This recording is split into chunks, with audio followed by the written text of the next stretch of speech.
بسم اللہ الرحمن الرحیم۔ آج ہم جس ٹاپک پر بات کریں گے وہ ہے نقص و میکا، یعنی نقص و میکا کے 4 مشاہدات۔ ڈاکٹر بورلینڈ نے اپنے 6 نکاتی فارمولہ جو انہوں نے کیس ٹیکنگ کے بارے میں دیا ہے اس کے 6 نکات بیان کیے ہیں۔ ان 6 نکات میں سب سے پہلے نمبر پر آتا ہے to observe, to listen, to write, to question, to examination, to coordinate, یعنی 6 نکات آپ نے بیان کیے ہیں۔ اور مشاہدہ کی اہمیت اس بات سے بھی بڑھ جاتی ہے کہ مشاہدہ ان 6 نکات کے اندر ٹاپ پر ہے۔ ٹو آبزرویشن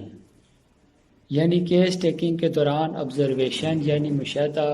کا نمبر پہلا ہے، اور اس چیز سے بھی مشاہدہ کی اہمیت بڑھ جاتی ہے۔ اور ڈاکٹر ہانیمن نے بھی کیس ٹیکنگ کے دوران مشاہدہ کو بہت زیادہ اہمیت دی ہے، اور جو کلاسیکل ہومیوپیتھ قوت مشاہدہ سے محروم ہوتے ہیں ان کی کامیابی کے آگے سوالیہ نشان لگ سکتا ہے۔ ڈاکٹر ہانیمن مشاہدہ کے بارے میں بیان کرتے ہوئے افورزم 211 میں بیان کرتے ہیں کہ مریض کے صرف مزاج کی کیفیت بتا دیتی ہے کہ مریض کے لیے کس بالمثل دوا کا انتخاب ہونا چاہیے، اور کسی بھی اہل نظر طبیب کے مشاہدہ سے یہ علامتیں یعنی مریض کی علامتیں چھپی نہیں رہ سکتی۔ اہل نظر کون ہوتا ہے؟ اہل نظر وہ ہوتا ہے جس کی جو توجہ کر سکتا ہے، یعنی مشاہدہ کے لیے توجہ کا ہونا بہت ضروری ہے۔ اور توجہ اس طرح کی ہوگی کہ جیسے ہم جسمانی طور پر کسی جگہ پر موجود ہیں تو ذہنی طور پر بھی وہاں پہ موجود ہونا ضروری ہوتا ہے۔ یہ نہیں ہوتا کہ مریض کے سامنے بیٹھے ہوں اور ہمارا دماغ طرح طرح کے وسوسات اور خیالوں سے بھرا ہوا ہو، اور گھر کی سوچیں اور باہر کی سوچیں اور اس طرح کی چیزیں ہمارے ذہن میں گردش کر رہی ہوں۔ اگر یہ چیزیں ہوں گی تو پھر ہم قوت مشاہدہ سے بہت دور ہوں گے۔ اب آتے ہیں نقص و میکا کی طرف۔ نقص و میکا ایک پولیکرس ریمیڈی ہے، موجودہ معاشرے کی بہت اہم دوا ہے۔ اس دوا کا مریض جب کلینک پہ آپ کے سامنے بیٹھ کر اپنی علامات بیان کر رہا ہوگا تو بہت کم ایسا ہوگا کہ آپ کو اسے ٹوکنے کی ضرورت محسوس ہو، اور ٹوکنے سے نقص و میکا مائنڈ بھی کر جاتا ہے۔ اور نقص و میکا کو اس چیز کا بخوبی احساس ہوتا ہے کہ کوئی مجھے ٹوک نہ سکے، اور اسی لیے وہ اپنی علامات ایسے ترتیب کے ساتھ، ایسے تنظیم کے ساتھ اور ایسے نپے تلے انداز اور ایک ایک چیز کو بغیر سنسر کیے بڑے سلیقے سے آپ کے گوش گزار کرتا ہے کہ آپ کو کچھ پوچھنے کی ضرورت محسوس ہی نہیں ہوتی۔ اگر آپ کو ایسے مریض سے سامنا ہو جائے تو نقص و میکا کو سامنے رکھ کر آپ بات کو آگے بڑھا سکتے ہیں۔ نمبر 2، ڈاکٹر فرق چے ماسٹر نے نقص و میکا کے لیے 2 ٹرم یوز کی ہیں۔ ایک ہے لو فار پاور اور لو ٹو آرگنائز، یعنی ان لوگوں کو پاور سے پیار ہوتا ہے، نہ صرف پیار ہوتا ہے بلکہ یہ خود بھی پاورفل ہوتے ہیں۔ اور دوسری ہے لو ٹو آرگنائز۔ آرگنائز سے یہاں پہ یہ مقصد لیں گے، یہ مطلب لیں گے کہ خفیہ طور پر یہ لوگ منصوبہ بندی کرنے میں اتنے ماہر ہوتے ہیں کہ یہ ایک پاورفل شخصیت کی شکل اختیار کر لیتے ہیں۔ اگر یہ دونوں خصوصیات ان سے ہٹا لی جائیں تو وہ ایک مردہ نقص و میکا ہوگا، کیونکہ ان دونوں چیزوں کے بغیر نقص و میکا کا زندہ رہنا محال ہے۔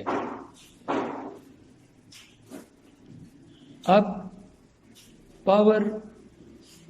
کے ہوتے ہوئے یہ لوگ ایک اچھے لیڈر ہوتے ہیں، اور چیلنج قبول کرنے والے، اپنے دشمن کے خلاف بہترین منصوبہ بندی کرنا اور اس کو عملی جامہ پہنانا، اور کس طرح دشمن کی گردن کو پکڑ کر مروڑنا ہے، یہ بخوبی طور پر اس چیز کو سمجھتے ہیں اور جانتے ہیں۔ اب پاور دیکھیں، اگر ہم اپنی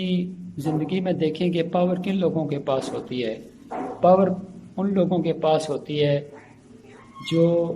بادشاہ ہوں، شہزادے شہزادیاں ہوں، جنگجو ہوں، ویریئرز اور سورما قسم کے لوگ، سپہ سالار، وزیر اعلیٰ، وزیر اعظم، وزیر مشیر اور بیوروکریٹ۔ یعنی کہ اگر ہم دیکھیں تو بیوروکریٹک رویہ نقص فہمی کے لیے بہت مشہور ہے۔ نہ صرف یہ اپنے رویے سے بلکہ اپنی بات چیت سے بھی ان کے اندر وہ چیز ہمیں نظر آتی ہے۔ یعنی کہ بات چیت سے مثال کے طور پر ان کے باتوں کے اندر تمکنت ہوگی، حکم ہوگا، آرڈر ہوگا، اور یہ آرڈر چلانے میں اتنے ماہر ہوتے ہیں کہ اگر ان کے بچپن کو دیکھا جائے تو بچپن میں بھی کسی کام کو ہاتھ نہیں لگاتے اور حکم ہاتھ نہیں لگاتے، اور اٹھ کر پانی پینا بھی مناسب نہیں سمجھتے، یعنی خود پانی ڈال کر بھی نہیں پیتے۔ ایسے لوگوں پر آپ اپنی مرضی تھوپنے کی جسارت نہیں کر سکتے۔ اگر آپ ان کے اوپر اپنی مرضی تھوپنے کی جسارت کریں گے تو ایسے میں ان کا پارا ہائی ہو سکتا ہے اور آپ کے چہرے پر ایک تھپڑ بھی جڑ سکتے ہیں۔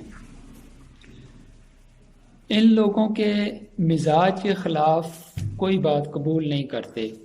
کسی کو پیٹنے پر آ جائیں تو خوب بڑاس نکالتے ہیں۔ تھوڑی بہت مار کٹائی سے ان کی تسلی نہیں ہوتی، اور کیا پتہ مار کٹائی کے بعد یہ مریض کو اسپتال لے جائیں، اس کو پیسے دے دیں اور کسی بھی طرح سے اس کا ازالہ کرنے کی کوشش کریں۔ کسی کا مشورہ ان پر کارگر ثابت نہیں ہوتا، اور نہ ہی کسی کا مشورہ یہ قبول کرتے ہیں، اور نہ ہی کسی کا آرڈر مانتے ہیں، بلکہ آرڈر کرنا ان کی گٹی میں پڑا ہوا ہوتا ہے۔ جیسے بیوی کہتی ہے جاتے ہوئے دروازہ بند کر جانا، اب کیا پتہ یہ جاتے ہوئے دروازہ بند کر بھی جاتے، لیکن اب چونکہ بیوی نے کہہ دیا ہے لہذا اب تو دروازہ بند کرنے میں اپنی توہین سمجھتے ہیں اور دروازہ کھلا چھوڑ کے نکل جاتے ہیں جیسے انہوں نے سنا ہی نہ ہو۔ اوور کانفیڈنس قسم کے لوگ، یعنی کسی کو کچھ نہ سمجھنا، کسی کو خاطر میں نہیں لانا، اپنی مرضی کے مالک، کسی کا مشورہ، کسی کی نصیحت ان کے اوپر کچھ اثر نہیں کرتا۔ نقص فہمی کا اپنے حصول کے لیے کسی بھی حد تک جا سکتے ہیں، خواہ وہ جائز ہو یا ناجائز ہو۔ جس کام کی انہوں نے ٹھان لی اس کام کو ہر حال میں کام کو پورا کر کے چھوڑتے ہیں۔ بس ان کی سوئی جہاں تک اٹک جائے، جس مقام پہ آ کر رک جائے، وہ تب تک اپنی جگہ سے نہیں ہلتی جب تک ان کا مقصد پورا نہیں ہو جاتا۔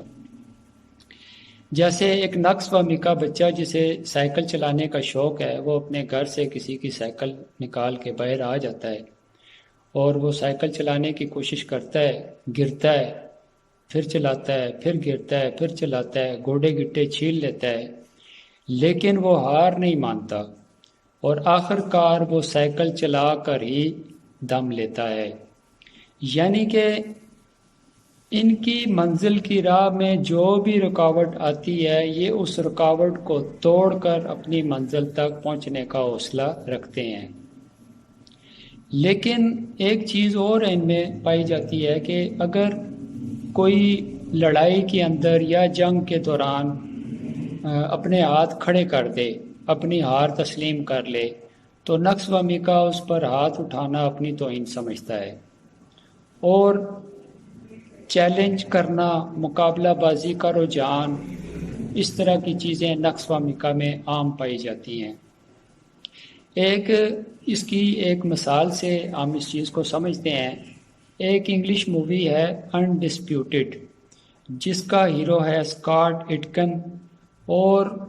وہ اس مووی میں یوری بوئکا کے نام سے مشہور ہے۔ اور اب دیکھتے ہیں کہ وہ کس طرح سال ہر سال کی اپنی جس چیز کا، جس فائٹ کا اس کو انتظار تھا، وہ جب فائٹ آتی ہے، وہ جو مقابلہ ہوتا ہے ان کا، اور جس شخص کے ساتھ مقابلہ ہوتا ہے وہ مقابلے میں اس کو زیر کر لیتا ہے، یعنی اس کو مقابلے میں ہرا دیتا ہے، اور وہ اپوننٹ جب وہ گرتا ہے نیچے تو یوری بوئکا اس کو بولتا ہے کہ اب تم اوپر نہیں اٹھنا، ایک دفعہ بولتا ہے، دوسری دفعہ بولتا ہے، لیکن وہ شخص اٹھتا ہے، اس کو غصہ آ جاتا ہے کیونکہ وہ آرڈر نہیں مانتا ہے اس کو غصہ آتا ہے، وہ ایک دو پنچ اور ایسی کک اس کو مارتا ہے کہ وہ مر جاتا ہے۔ مرنے کے بعد جب اس کی وہ ڈیڈ باڈی دیکھتا ہے ہاسپٹل کے اندر، اور اس چیز کو وہ بڑا فیل کرتا ہے، وہ اپنے دل کے اوپر لے لیتا ہے، اور وہ کیا کرتا ہے کہ وہ اپنے اسسٹنٹ کے ساتھ جھگڑ کے، یعنی کہ وہ فائٹ جیت کر اس نے ایک اور مقابلے کے اندر شرکت کرنی ہوتی ہے جس چیز کا اس کو سالہ سال سے انتظار ہوتا ہے، لیکن وہ اپنے اسسٹنٹ سے جھگڑا کر کے اس کی مرنے والے کی بیوی کا ایک خط اس کے سامان سے ملتا ہے اس کو، اور ایک تصویر ملتی ہے، وہ اپنے اسسٹنٹ کو کہتا ہے کہ مجھے پاسپورٹ بنا کے دو، پاسپورٹ بنا کے دیتا ہے، تو اس کے ساتھ جھگڑا کر کے وہ وہاں سے رشیا چلا جاتا ہے، اور رشیا میں جا کر اس کی بیوی کو ڈھونڈ کر وہ خط اس کو دیتا ہے، اور اس کے ساتھ وہ باتیں کرتا ہے، لیکن جب وہ دیکھتا ہے کہ اس کی بیوی ہوٹل کے مالک کے، اس کی بیوی ایک بار میں کام کرتی ہے، وہ اس کے ہوٹل کا جو مالک ہوتا ہے اس کے انڈر رہ کر کس طرح وہ قرضہ چکا رہی ہے، اس چیز کا اسے بڑا دکھ ہوتا ہے، اور آپ دیکھتے ہیں کہ وہ فلم کے اس مووی کے اندر وہ کس طرح وہ اس کو چھڑاتا ہے اس سے، اور کس طرح وہ فائٹ کرتا ہے، اور کس انداز سے وہ ان کے چیلنج قبول کرتا ہے، اور کس طرح، یعنی کہ ہم اس مووی کے اندر، اور اس کا بڑا مشہور ایک ڈائلاگ ہوتا ہے اس مووی کے اندر کہ وہ کہتا ہے کہ I am a most complete fighter in the world, اور یہ کتنی دفعہ وہ اس چیز کو دہراتا ہے، یعنی کہ ہم اس مووی کے اندر یوری بوئکا کو بالکل ایک نقش و میکا کے کریکٹر کی طرح ہم اس کو نوٹ کرتے ہیں۔ نمبر 4، شراب، کباب اور شباب کے رسیا ہوتے ہیں یہ لوگ، اس سے جی بہلانے والے ہوتے ہیں، اور جس طرح ان کا مزاج تیکھا ہوتا ہے اسی طرح ان کی غذا بھی تیکھی ہوتی ہے۔ ان کی خوراک میں مسالہ دار اشیاء، ایسے کھانے جو بھوک میں تحریک پیدا کرتے ہیں، بریانیاں، تیز مرچ مسالے، بھنے ہوئے گوشت، فرائی مچھلیاں، باربیکیو، پیزے، شوارمے، برگر، یعنی ایسے کھانے جو کسی عام آدمی کو ہفتوں یا مہینوں نصیب نہیں ہوتے، ان کی روزانہ کی خوراک ہوتی ہیں۔ اسی لیے نقص و میکا کا معدہ اور جگر بالکل ڈسٹرب رہتا ہے، اور ان کی راتیں رنگین ہوتی ہیں، کسی بھی محفل میں ان کو نمایاں مقام حاصل ہوتا ہے، اور نقص و میکا کی شخصیت پلے بوائے کو کوالیفائی کرتی نظر آتی ہے۔ ساری محفل کے جان ہوتے ہیں، جب لوگ ان کی تعریفیں کرتے ہیں تو یہ ان تعریفوں کے نیچے دھنس کر نہیں رہ جاتے بلکہ سر جھٹک کر آگے گزر جاتے ہیں۔ ہمارے ایک دوست ہیں جن کا ریل اسٹیٹ کا بزنس ہے، ماشاءاللہ بہت پیارا گھر بنایا ہے، تو انہوں نے ساتھ میں اپنے گھر سے کچھ فاصلے پر ایک ڈیرا بنا رکھا ہے، بڑا خوبصورت ڈیرا بنایا ہے، وہاں پہ نوکر چاکر اور دوستوں یاروں کے لیے اٹھنے بیٹھنے کے لیے انہوں نے پورا ماحول بنا رکھا ہے۔ ان کے جو گیٹ ہے، گیٹ سے اگر آپ انٹر ہوں